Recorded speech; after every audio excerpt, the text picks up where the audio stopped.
Hello and welcome to this exclusive interview. Since towards the end of 2019, a new virus has been introduced to the world. Well, maybe not necessarily new, it's always been there as we hear, but we didn't know about coronavirus until around December 2019, and now the entire world knows about it and it is literally shaken. My name is Joab from Chakhaza, and today I'm engaging an engineer who is also an expert in telecommunication signals, Dr. Mathews Mtumbuka, to tell us more about 5G and, if at all, it is related to coronavirus and COVID-19. Dr. Mtumbuka, welcome. Thank you. Thank you very much. Thank you so much for giving us this time. Thank you. I'll go straight to the issue. Please. 5G. Yes. The advanced economies are struggling to understand what it is and what impact it has on coronavirus. As we are speaking, some of the major cities, 5G masts are being pulled down. People are literally setting them on fire because they think they are the cause of coronavirus. Yes. What is 5G? So 5G is basically the 5th generation of mobile communications. I think many Malawians remember where you're coming from. Yes. At the very beginning, in Malawi here, we had mobile phones coming in 1995. It was just called mobile telephony. Then later on, we were told, no, now we're upgrading to the 2nd generation of mobile. Then we're now able to do SMS and a little bit of basic data when it became what we call 2.5G. Mm-hmm. Then what was the major breakthrough, if you remember? There was the 3G now. Yes. That's when now we're able to send emails on the mobile, remember?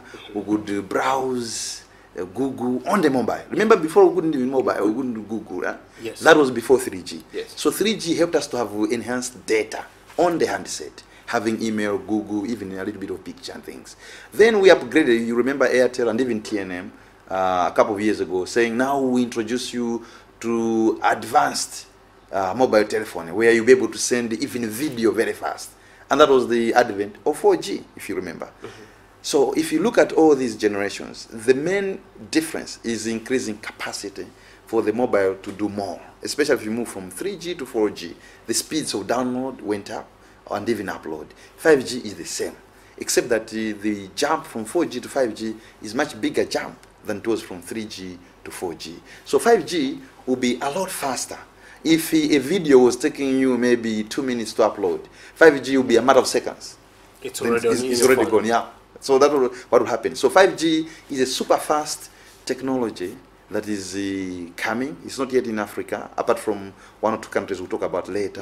Mm-hmm. So basically 5G is an upgrade of 4G, which promises to be a lot much faster. But for it to be faster, there are 3 or so engineering techniques that have been employed. Relevant here are 2.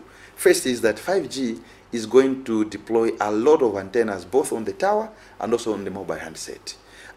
If you go back to 2nd generation 2G, before 3G, you remember those big bricks we had? Yes, yes. Remember them, yeah? Too heavy, you couldn't even put it in your pocket. Yes. Remember they had the antenna, we would even see the antenna. A little antenna yeah. there, yes. But later on the antennas were being hidden, we can't see them. Yeah. Now, the technology has moved on. We have what we call MIMO, multiple input, multiple output systems. Okay. Meaning multiple antennas on one side on the tower and multiple antennas on the mobile as well. Okay. So 5G is going to deploy up to between 24 and 132 antennas on the tower. But there will be small antennas, you won't see them. Even on the mobile, there will be a few antennas there. Well, how many antennas does 4G have, just so for comparison? It depends on brand to brand, but some have at least 2 or 3 up to 4. I see. Not as many. But 5G will have a lot of them. Is that why they're saying 5G is almost 10 times faster than 4G? Absolutely. So that's one of the reasons why, because you can imagine, with more antennas, it means each antenna is sending data at the same time, in parallel. So it means now you're pushing a lot of data very fast. Why exactly do we need 5G?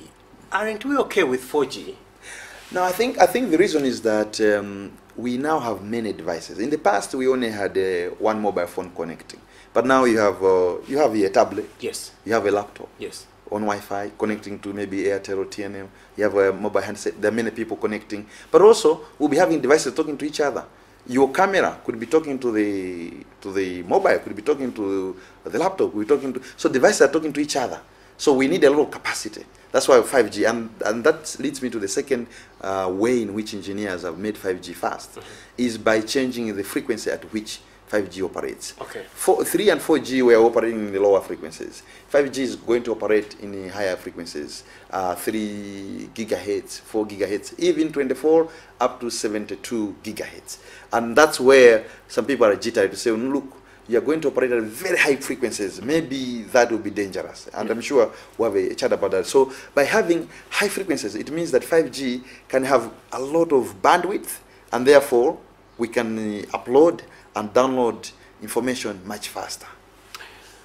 Now, 5G, you say, has not yet fully rolled out across the world. And why is that so? Because I think there are some advanced economies that have already rolled it out, some even to the general public, and some are just using it in limited areas, maybe in the military and places like that. Why hasn't it fully rolled out? I think it's because 5G is very new. The early deployments were probably around 2017, some in 2018. Standards only came out recently. So it's still new. So you need to have investment, because to roll out the new generation, you need to invest a lot. And I'd imagine that a lot of telecom companies rolled out 4G not long ago, maybe 3-4 years ago. So they're still catching up. They're still catching up, and they're still trying to pay back, because to roll out a generation is not cheap. You have to change the equipment on the tower, you have to change a lot of equipment in the server room and all that. It's millions of dollars. So usually they'll have a business plan to say, we're going to invest maybe $20 million. We expect that over 4 or 5 years, it will pay back. Usually it's money that you are investing, you're hoping to recoup. So obviously you have to, first of all, recoup the money back. Secondly, you have to plan for the rollout. For example, in Kenya, they've been planning. They haven't rolled out 5G yet, but they've been planning. Because it takes a long time to plan, procure equipment, and then to deploy. Nigeria is the same case. So I think it's an issue of, first of all, as you're saying, let 4G mature, but also recoup the business case, the money that you invested, and then plan for 5G, and then roll out. So I think those are some of the... But that hasn't been the only fear. There have also been fears about the health hazards that 5G places on humans. Let's try to address that. Yeah. Is there a potential risk of rolling out 5G on the humans, for example? So 5G and 4G and 3G, they all operate in what we call the microwave bands, because the signals are in what we call a spectrum. The spectrum starts from very low frequencies, which are like, for example, the electrical ESCOM wires. Yes. Those ones are also frequencies. Yeah. Then you have, going up, you come to the frequencies we use for radio, NBC, Zodiac. Yes, yes. You use the FM, yes. Amplitude modulation. I don't know whether it goes Corona or not. They're on the lower band. Corona on the FM. I can imagine. Can you imagine? Yes. Yeah. So when you move up from your FM of Zodiac, then we're going out to the range where we've been using 2G, 3G. Okay. Yeah. That's 800 megahertz, 1 gig, or so thereabouts. Then you go up around 2 to 5 gigahertz. You have now the frequencies used for Wi-Fi, for example. Yeah. And 5G is in that range. But 5G can go up to even 20-something gigahertz and even 72 gigahertz.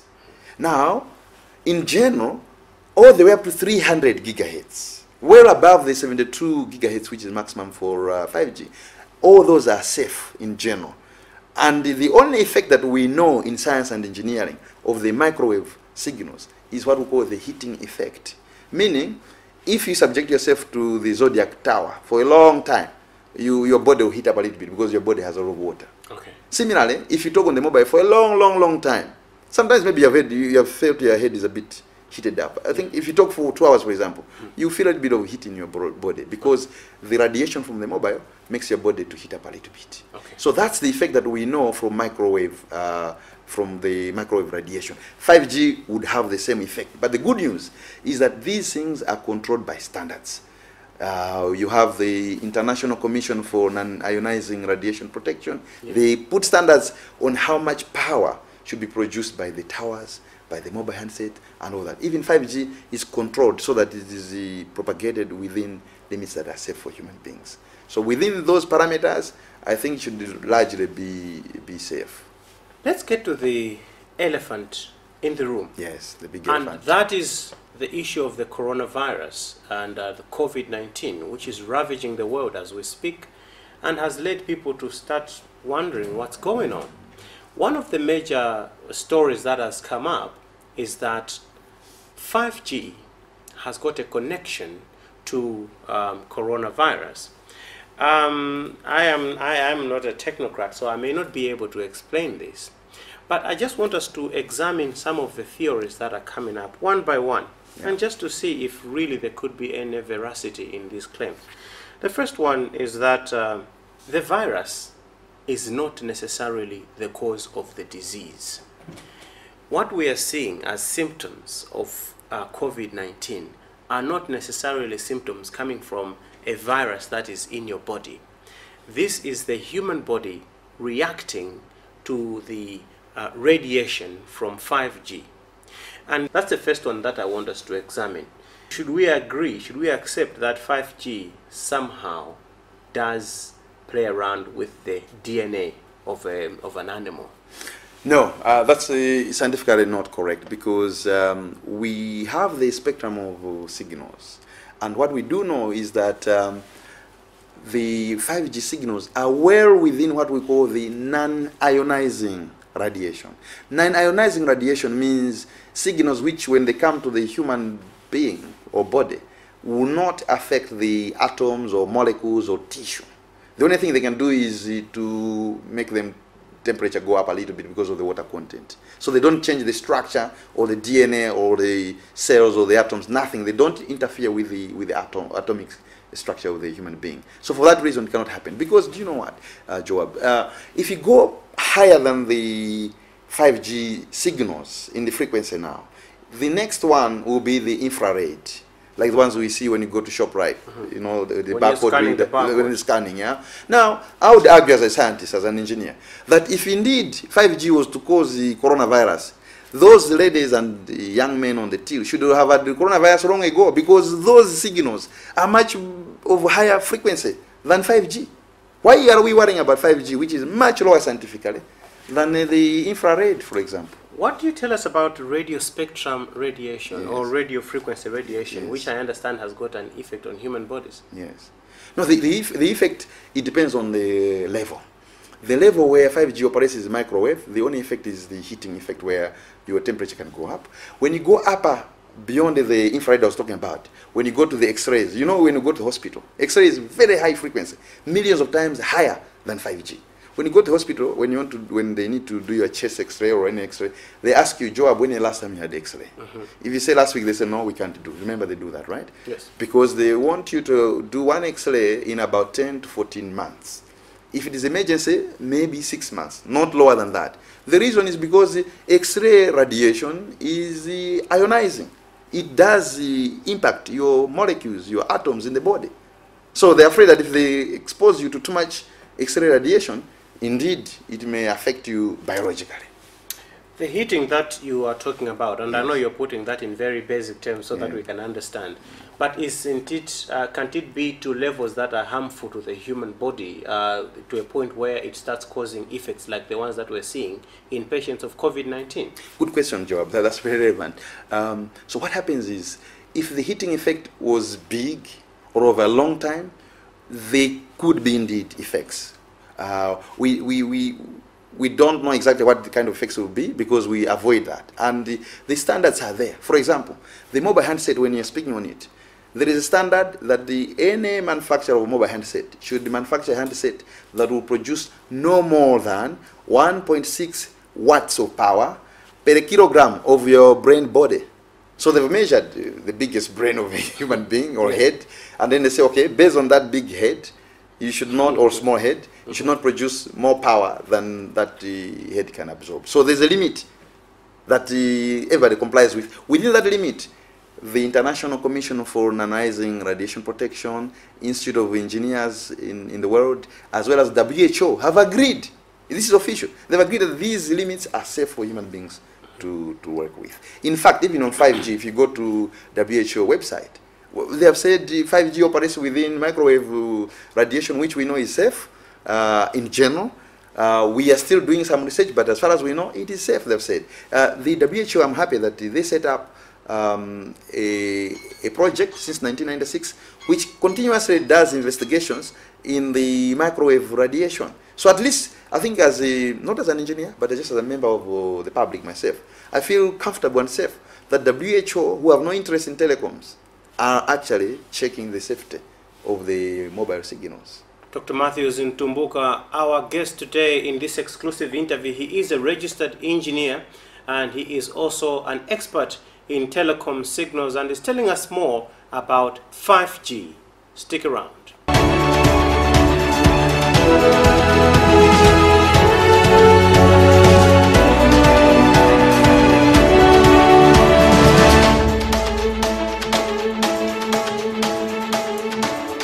Welcome back. Today we're talking about 5G and whether it has got any effect on our bodies at all. And we're having this conversation especially in the wake of coronavirus outbreak and COVID-19. We've got in our interview today Dr. Mathews Mtumbuka. He is an engineer and also a telecoms expert. He is telling us more about 5G and he says that 5G might not necessarily have an impact on our bodies, especially as far as this illness is concerned. But still, we have seen some worrying trends. And I did see this mentioned somewhere, that the areas or the countries or the cities that have been hardest hit by the coronavirus outbreak are actually cities that have rolled out 5G. And that is further fueling these claims. Wuhan, for example, they have 5G. And now you're talking about London, you're talking about Italy, you're talking about New York, all these places. And again, the same is used to somehow explain why most countries in Africa have not registered huge numbers of the outbreak, despite all their many challenges in the health sector. How would you explain this phenomenon? First part, I would say, from science or engineering, we like to say correlation is not always causation. Meaning, if two things correlate, doesn't always mean that this one has caused the other. Okay. Not always. So, for example, there could be correlation that where there's the 5G, but I challenge that, I'll come to that. Yes. That maybe people think where there's 5G antennas or technology, there's the corona. There could be a third party that is relating the two together. In science, we say that. Okay. But let's look at the basic facts. Yes. People claim, as you say, that Wuhan was the first city where 5G was rolled out. Go fact check, not true. 5G was first rolled out in South Korea. So on that basis, that doesn't hold scientifically. Yeah. Now let's come back to Africa here. Yeah. Let's take two samples. As of today, 13th April 2020, there are two countries in Africa where there is no coronavirus confirmed. Comoros and Lesotho. For your information, Lesotho was the first African country to roll out 5G in August 2018. So here is Lesotho. Let's compare Lesotho and Nigeria. Lesotho rolled out 5G in August 2018. Zero coronavirus. Yet 5G is being alleged to cause coronavirus. In science, that is already proved QED. Nigeria, as a comparison, there is no 5G rolled out, like in commercial signals being transmitted. They're still planning and installing whatever. But as today, Nigeria has 323 cases of coronavirus. Therefore, on this basis, it reinforces my earlier point that 5G signals cannot affect us at biological levels. And therefore, I don't agree. However, you remember, Joab, there are other theories which I'm not competent to talk about. They talk about the correlation between where there's malaria, there is no corona. And there is also BCG vaccine. BCG vaccine. I've seen the academic publication on that one. Yeah. I think those are lines to me which seem to make some academic sense, but it's not in my area of field of competence, so I cannot talk much apart from listen to them. Then there's also the theory which doctors, I've talked to a lot of doctor friends, they tell me that when you have hot weather, the virus struggles to survive. Most of Africa is pretty hot. But again, as I say, that's not, I am an engineer, signals is my bread and butter. I leave that to the biologists and the medical people. So I'm just trying to say maybe those are the hypotheses, maybe. But in my area here, there's no correlation because Lesotho and Nigeria are a good case. If there was correlation between coronavirus and 5G causing coronavirus, Lesotho should have been the first country in Africa to have the problem.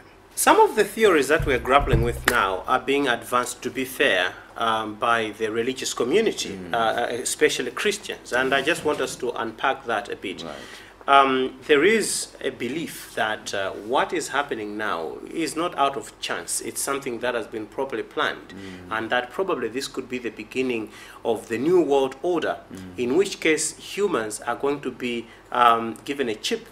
And by doing that, you might be able to track them around, and you might be able to control their movements, and so many other things, which I don't think we've got time to get into. And the allegations are that, or the claims are that, this can only be possible in an advent of 5G, and that 4G is too weak to sustain that. To start with, is it true to say that things like the Internet of Things, AI, and all these advanced technologies could only work best in an environment where you've got 5G as opposed to 4G? In terms, technically, 5G has multiple times bigger capacity than 4G. Okay. It means you can connect a lot of devices that are able to transmit and receive signals. So in theory, yes, with 5G, it is possible to connect a lot of things, including human beings. I know that at design stage, the engineers were talking about, in the house, your fridge could talk to the TV in the room, bedroom. You can control your TV, your cooker, your fridge, everything. All the devices will be connected. So 5G would be able to do that. But remember, ability to do things and doing them are very, very different things. We have MACRA. That's why MACRA is there. Nobody would do anything like that without a regulator. There's Ofcom in the UK. There's other regulators in all other countries. So whatever they want to do would have to be approved. For example, in Malawi, Communications Act, as an engineer myself, I know the Communications Act, I've read it. It is not allowed by the rights of communications to install anything on a human being without them knowing anything. So this thing that somehow they install things on us without us knowing is fiction. You don't think it could happen? I do know that scientifically it is possible. It is possible scientifically. Scientifically, but I do not think that somebody will do something on my body without my consent. So now, and that this kind of claim has rendered the efforts to develop a vaccine for something like this extremely precarious. I know. Because now people are saying, this vaccine, people don't trust the vaccine. So you bring the this vaccine, it might be probably a way of administering the chip on humans. No, I've seen that one. But you see, Joab, it's because, and these days we have a lot of fake news and also social media. I think I'll be very, with apologies, I'll be very open here.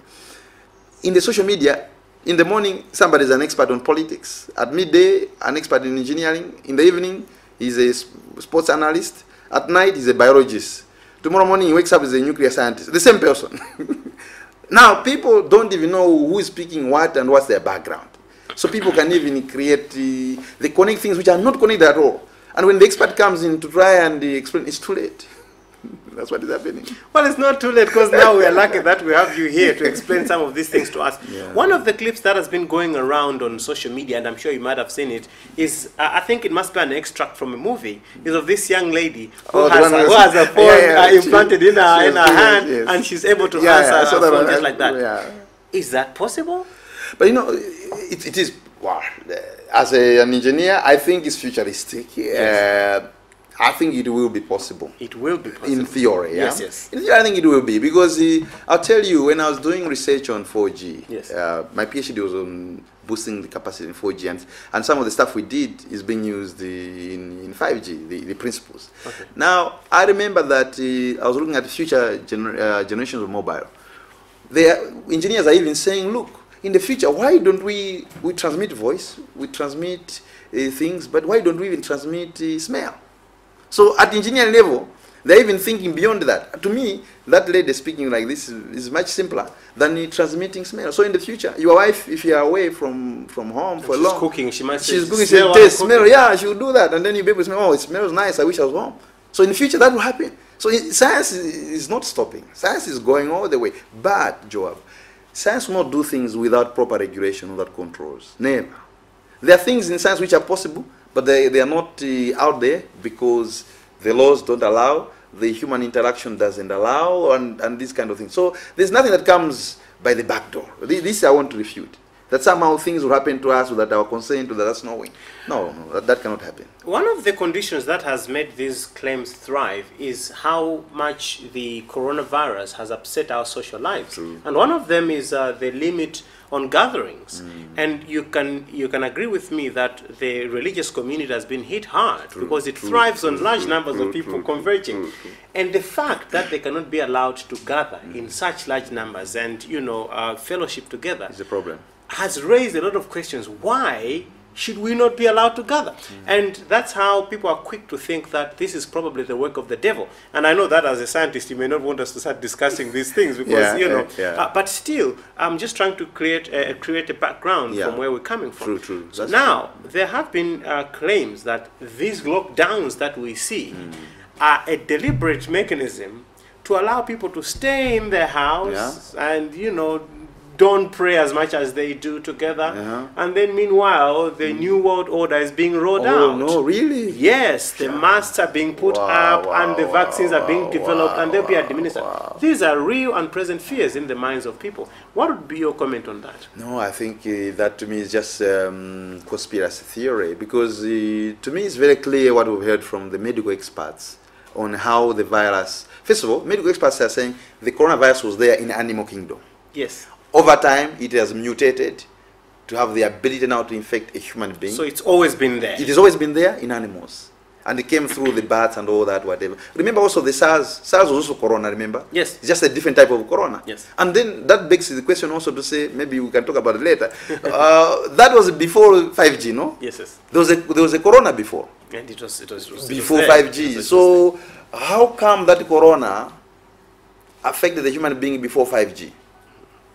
Maybe you can help us ask the people who are saying 5G. But in terms of the lockdown, to me it's just one of those theories. As a scientist, I look at that as just good humor. Because really, if biologists and the medical professionals tell us that the coronavirus is passed through handshake. When I came here, you didn't give me a handshake, did you? No, I did not. Why not? Because if I have corona, I'll give you. And actually, we're 1 meter apart. Yes. We are here because we know that if we're too close, if one of us has it, then we pass it on from one person to the other. Therefore, to minimize passing on virus from one person to the other, the best is that minimize the movement of people, contact.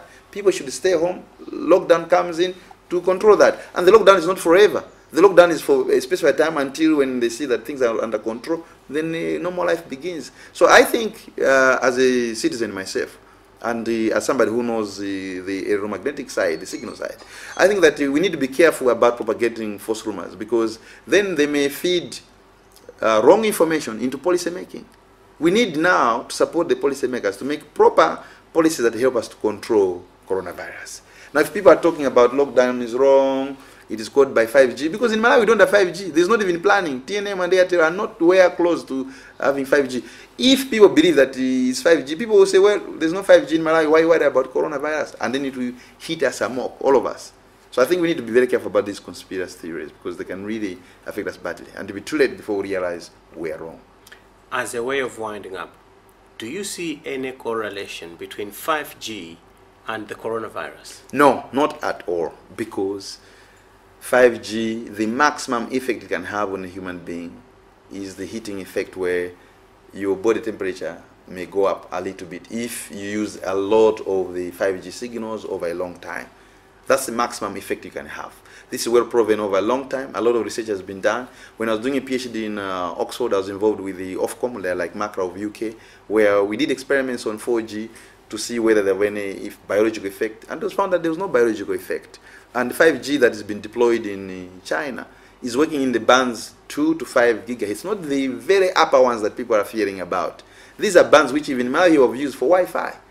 So if those bands in Wuhan were to cause the coronavirus, we should have been getting coronavirus from Wi-Fi usage in Malawi, because they're the same band, scientifically speaking. So as far as I'm concerned, as an engineer that knows these signals, and I played with them a lot for 3 years in Oxford labs, because I was transmitting in those even higher than 5G gigahertz. I went up to 10 gigahertz for a long time. I transmitted those signals, and I was safe. Before I could do that job, I had to research about my own safety. And there was nothing like it can cause biological effect on my body, or I'll get some flu that cannot be treated and things like that. This is conspiracy theory. Let's worry about the real things about corona so that we get the right focus on how we control this, avoiding handshakes, having social distance. Maybe when the government tells us control movement and all that, we need to comply so that as Malawians, we're able to control this virus. But if we focus on falsehoods, jokes, or lies, we may get it wrong, and it'll be too late for us to realize that we made a mistake. Dr. Mathews Mtumbuka, it's been a pleasure talking to you. Thank you. He is a registered engineer with the Malawi Board of Engineers and also an expert in telecom signals. My name is Joab Frank Chakhaza. Until next time, it's goodbye.